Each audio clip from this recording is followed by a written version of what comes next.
Assalamualaikum warahmatullahi wabarakatuh. Apa khabar sahabat-sahabat saya, subscriber saya yang saya kasihi, saya sayangi sekalian. Selamat berpuasa daripada saya. So mudah-mudahan bulan Ramadan yang mulia ni kita dapat kebaikan. Kebaikan yang macam mana? Kebaikan yang lebih baik daripada tahun sebelum Ramadan ni, insya-Allah. Doakan saya juga semua. Saya doakan pada semua sahabat dan subscriber saya sihat dan dapat menjalankan ibadah puasa dengan penuh keikhlasan. Amin ya rabbal alamin. Kijang putih. Saya nak sebut ni pun saya rasa dah macam semacam dah badan saya ni ya. Kijang putih betul ke? Kijang putih. Kijang putih realiti atau misteri? Kita tengok kijang putih ya. Kalau ikut saintifik, orang kata binatang yang putih ni gajah putih, harimau putih, lagi apa lagi banyak benda-benda putih adalah orang kata kalau ikut bahasa-bahasa kita orang kata keramat lah. Keramat ni bahasa kampung tau, bahasa kampung.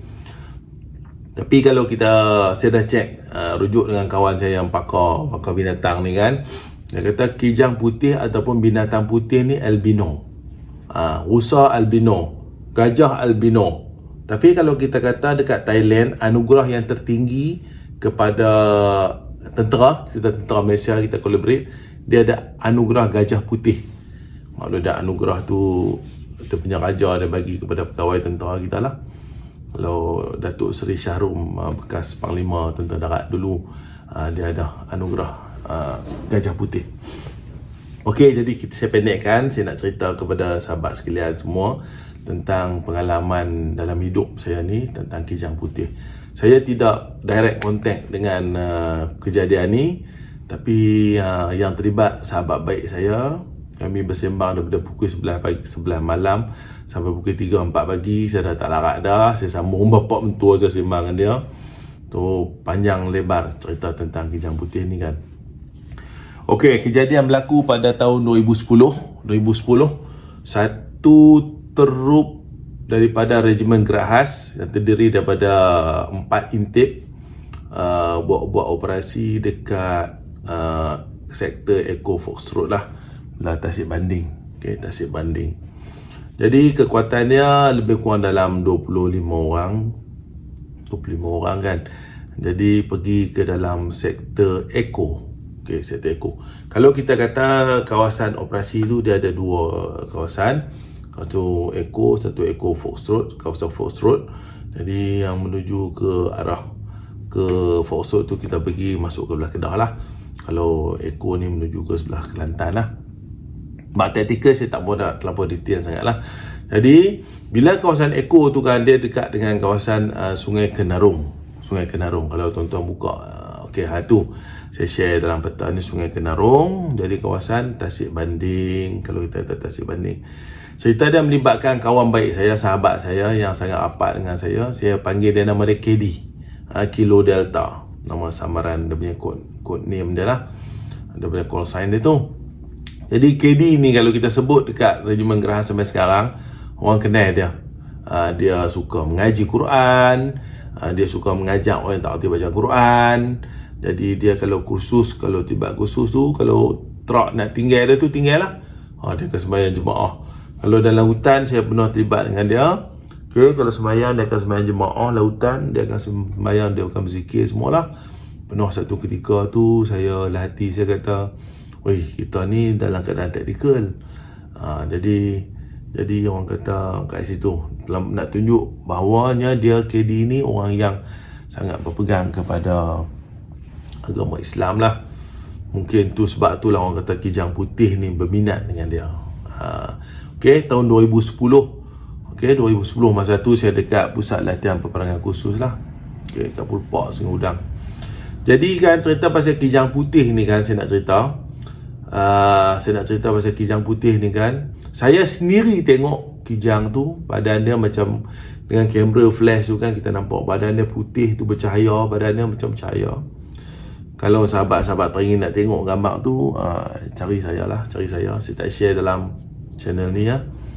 Kita ada anggota seorang anggota ambil gambar tu kijang tu. Kulit dia tu kalau putih tu macam bulu tu macam putih susu. macam putih susu. Kalau tengok gambar, betul lah ni apa yang dikatakan lah. Jadi kan apabila telah duduk kawasan operasi, masa operasi awak banding tu kan, duduk dalam operasi awak banding dekat sektor eko tu kan. Jadi pertama sekali KD ni dia bawa intip dia lah, intip dia tu. Intip ni macam dalam gerahas kita panggil macam dulu ronda kumpulan kecil kan. Okey, bagi regimen gerahas dia pakai intip. Jadi bawa lah 4 intip dia tu duduk di dalam sektor kawasan operasi. Benda yang pertama dia sampai, dia akan buat surau. Dia akan buat surau, dia akan siapkan surau untuk semayang, sembahyang berjemaah. Lepas tu habis semayang, dia orang akan ada mungkin tazkirah, baca yasin semua. KD ni kegemaran dia ataupun dia punya kelaziman dia akan baca yasin. Baca yasin. Lepas tu bila time azan, dia akan jadi imam. Macam itulah. Jadi apa yang saya bersembang dengan KD 3 hari lepas, saya minta kebenaran dia lah untuk saya riliskan cerita ni. Kalau saya tak rilis cerita ni, cerita dia akan habis macam tu saja. Saya antara orang yang bukti hidup yang masih ada dengan kejadian ni lah. Okey. Jadi kan ditakdirkan, saya pendekkan cerita pada satu malam tu, selepas KD sembahyang semua dah siap, KD akan tidur, dia akan baca yasin dulu kat tempat hemok dia lah. Dia ada hemok kan. Masa tu hujan rintik-rintik, renyah-renyah macam tu. Jadi dia menggunakan torchlight, dia baca yasin lah. Dia memang baca yasin. Bila dia baca yasin, dia di antara tidur dan tak tidur. Kejadian selalunya benda macam ni lah berlaku. Orang ada aksiden, orang yang ternampak pokok pisang, daun pisang, dia kata macam lembaga. Di antara tidur dan tak tidur, alam tu, alam separuh sedar tu kan. Jadi dia terkejut jaga. Masa tu dia kata dia sedar, dia jaga. Dia tengok di sebelah kiri dia tu, ujung kaki jauh juga, dia nampak, ni gelap tau. Masa tu pukul 10.30, pukul 11 malam. Dalam hutan ni gelap. Dia nampak lembaga manusia lelaki pakai serban putih, baju putih, jubah putih, berjanggut. Tapi lelaki tu bukan menghadap dia. Lelaki tu macam mengiring tengok dia macam tu. Saya nak cerita pun saya takut.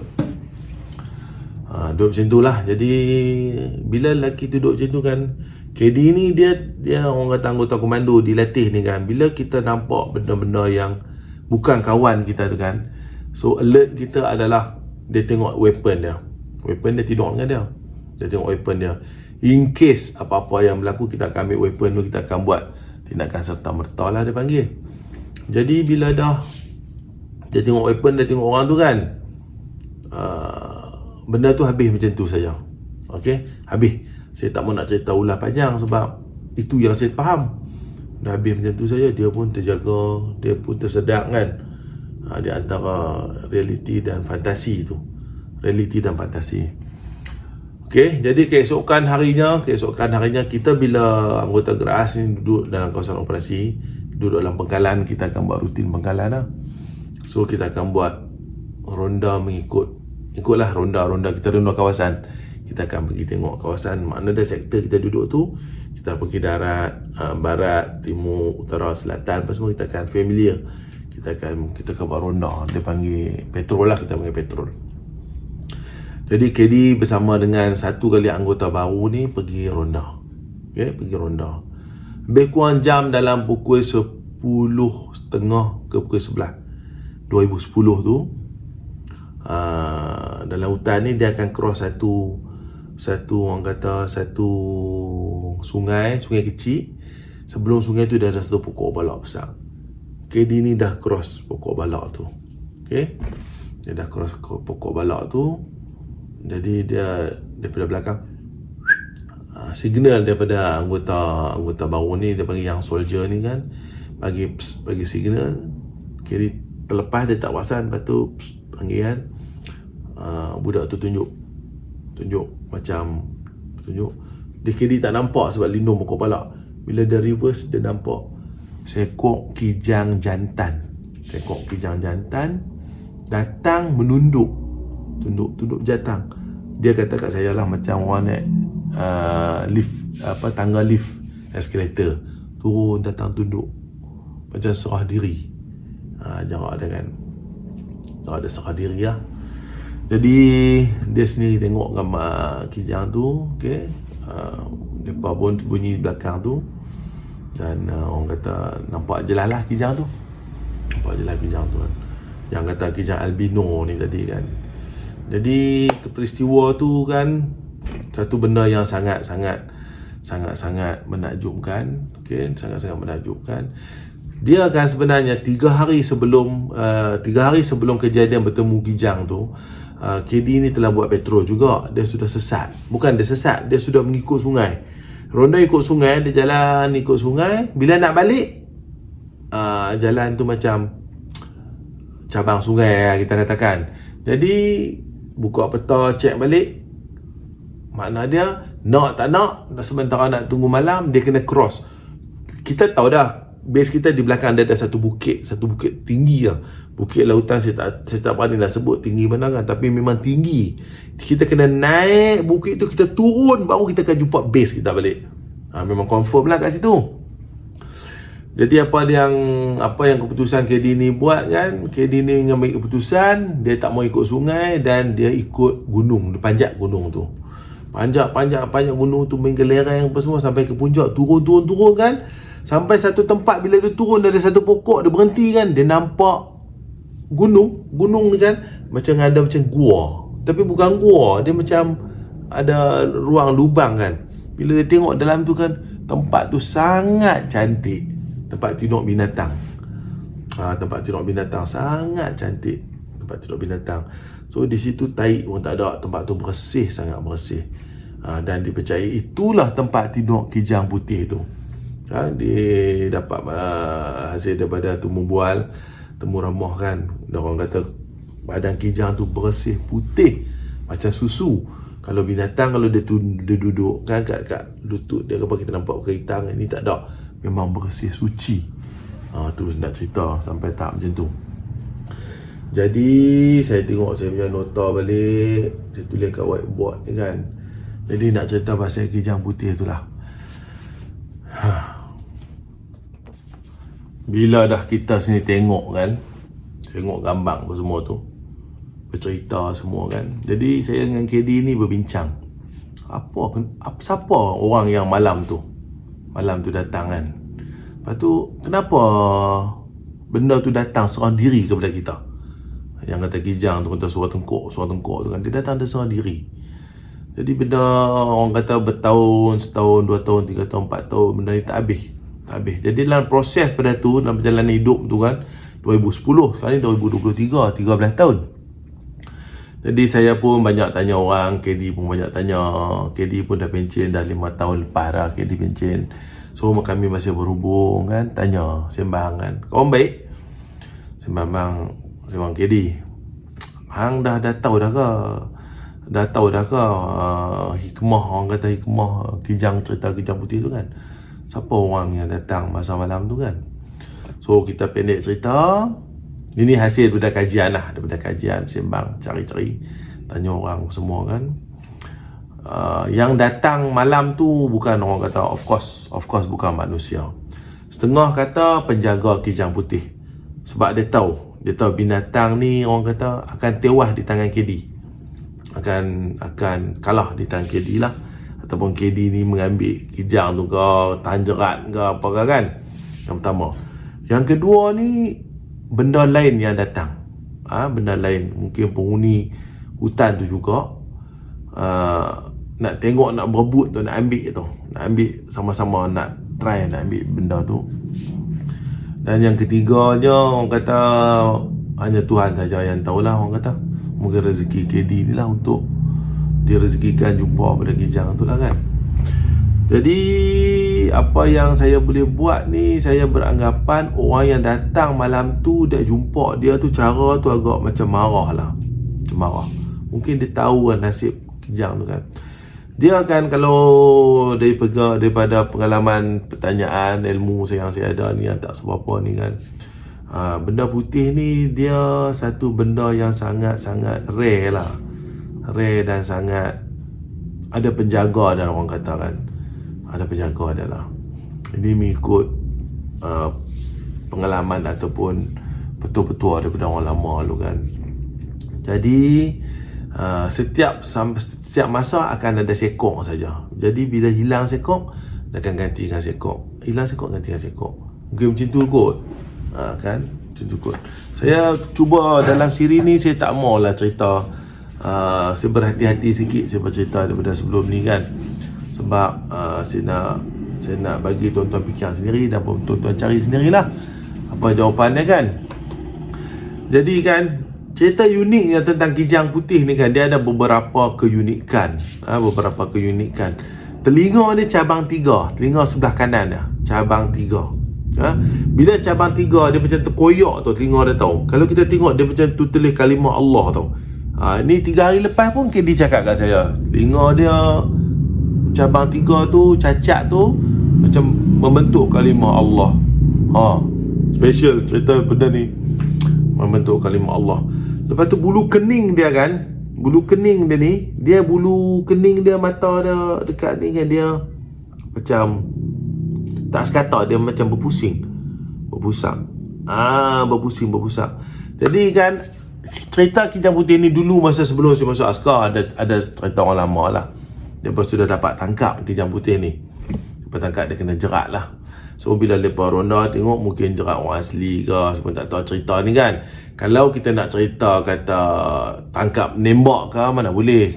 Binatang tu binatang pelihara, binatang terkawal, binatang yang orang kata dah pupus nak pupus. So salah dari segi undang-undangnya, salah lah. Jadi kening dia tu, dia dapat tu kan, kening ni dapat kepada seorang kawan. Depa dapat binatang tu, depa sembelih dia, depa makan lah. Okay, depa makan semua. Jadi kening dia tu,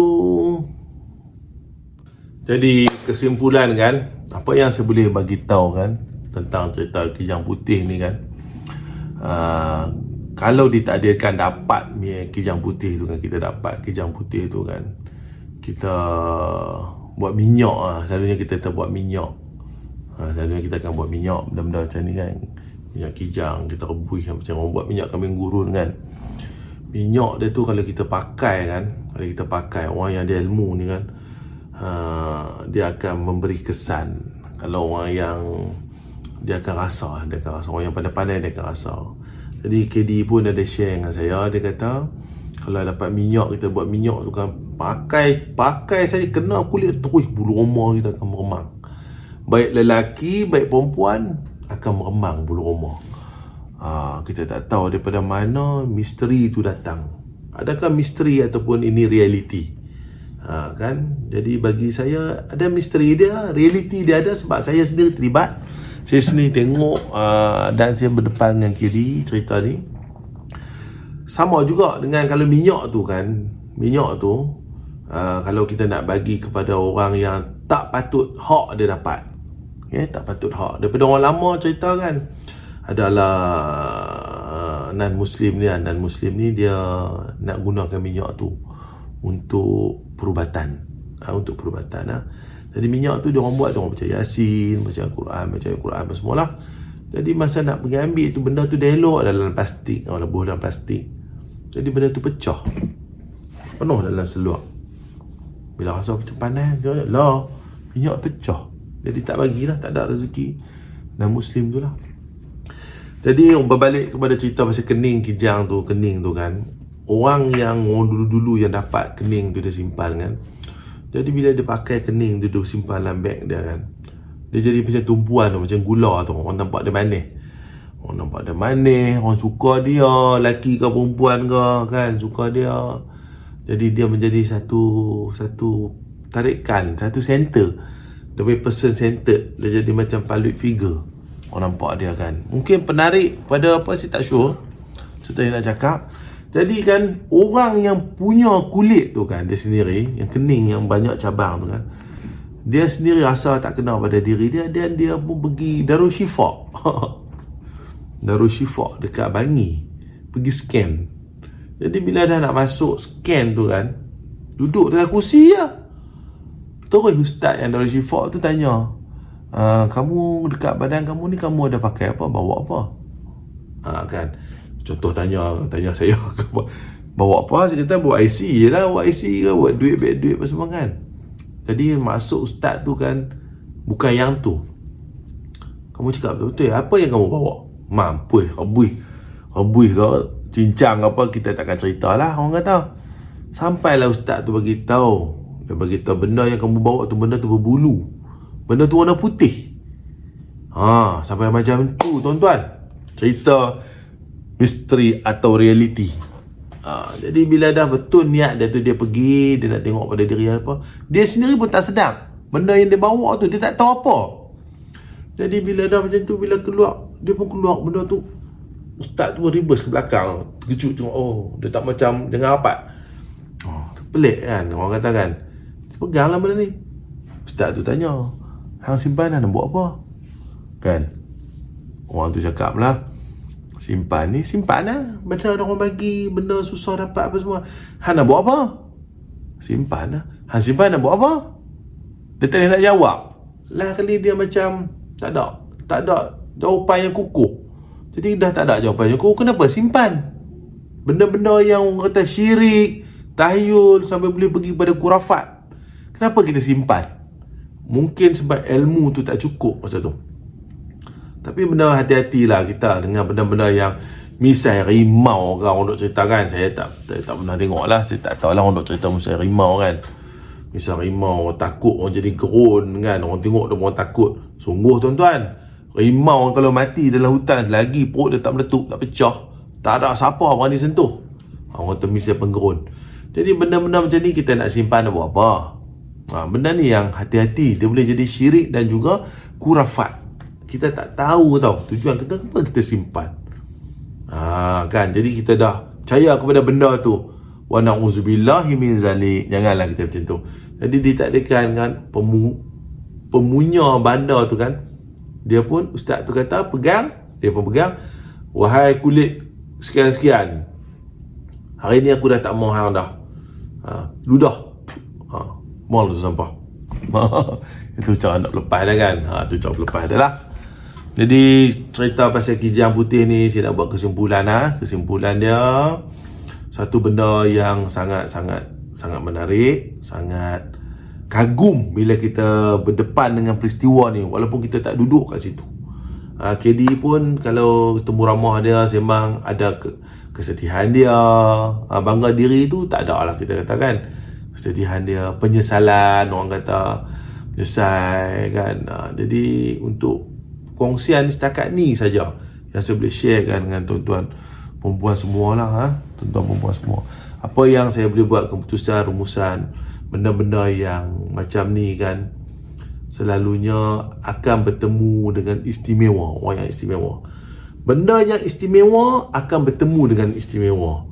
Kan dalam Al-Quran tu dia kata seorang perempuan yang baik untuk lelaki yang baik. Maksud saya di sini, hukum alam tu, dalam hutan especially, tempat tu, benda yang istimewa akan bertemu dengan orang yang istimewa. Wallahu alam, hanya Allah Ta'ala saja yang tahu kenapa benda ni berlaku lah di dalam ketetapan Allah Subhanahu Wa Ta'ala. Jadi apa yang kita boleh buat di sini kan, pasal itulah kalau kita tengok orang masuk hutan hilang, hilang yang orang kata berkahwin ke, hilang lama tu muncul balik kan. Sebab orang-orang ni menjadi macam tarikan, orang minat, orang suka sebab diri dia tu. Jadi diri dia kat mana? Bagi saya hatilah. Ada setengah berpendapat kita masuk hutan, kita masuk dengan diri kita, dengan hati kita. Jangan ada, kalau kita seorang yang tidak riak, kita jangan riak. Tapi kalau kita ada jenis orang yang riak, kita akan masuk dengan cara yang riak. Sebab diri kita tak boleh tipu. Jadi bagi saya sini kan, tuan-tuan nak belajar masuk hutan ke, ataupun yang dah terror dah masuk hutan, masuk dengan diri, dengan hati, dengan niat yang jelas, dengan tujuan kita, kenapa kita masuk. Jangan takbur tu betul. Takbur kita jangan, mulut kita jangan celupak kan, jangan kita rasa kita lebih pada orang. Itu jangan. Bukan kat hutan saja, mana-mana tempat pun macam tu. Pergi kampung orang, jangan bawa kerih, bawa budi bahasa, orang kata. Macam tu lebih kurang cerita dia kan. So tuan-tuan perempuan yang saya kasih sekalian, saya